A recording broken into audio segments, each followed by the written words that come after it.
Hello বন্ধুরা, good afternoon. আপনারা সবাই কেমন আছেন? আশা করছি আপনারা প্রত্যেকেই ভালো আছেন। দেখুন বন্ধুরা, এখানে আমি সবজি কেটে নিয়েছি।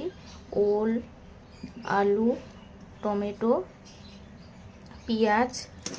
তো এইগুলো আমি এই সব জ্যান্ত মাছ, ধরা মাছ দিয়ে ঝোল করব। এটা দেখছেন, এটা মৃগেল মাছ, ছিপে ধরা মৃগেল মাছ। এই ওল, আলু, টমেটো, পেঁয়াজ এগুলো দিয়ে সব রকম সবজি দিয়ে ঝোল করব। আর এখানে আমি সব রকম মশলা পেস্ট করে নিয়েছি। তো আপনারা পুরো রান্নাটি দেখতে থাকুন, আপনারা স্কিপ করবেন না, পুরো রান্নাটি আপনারা দেখতে থাকুন। দেখুন বন্ধুরা, আমি মশলাগুলি অ্যাড করে নিয়েছি। এবার আমি পরিমাণ মতন জল দেবো এতে। বন্ধুরা, আমি জল ঢেলে দিয়ে কিছুক্ষণ ঢাকা দিয়েছিলাম সবজিটা যাতে সেদ্ধ হয়ে যায়। অর্ধেকটা সেদ্ধ হয়ে গিয়েছে। এবারে আমি মাছ চাপাবো, একে একে দিয়ে দেবো। দেখুন আমি সব মাছ একে একে দিয়ে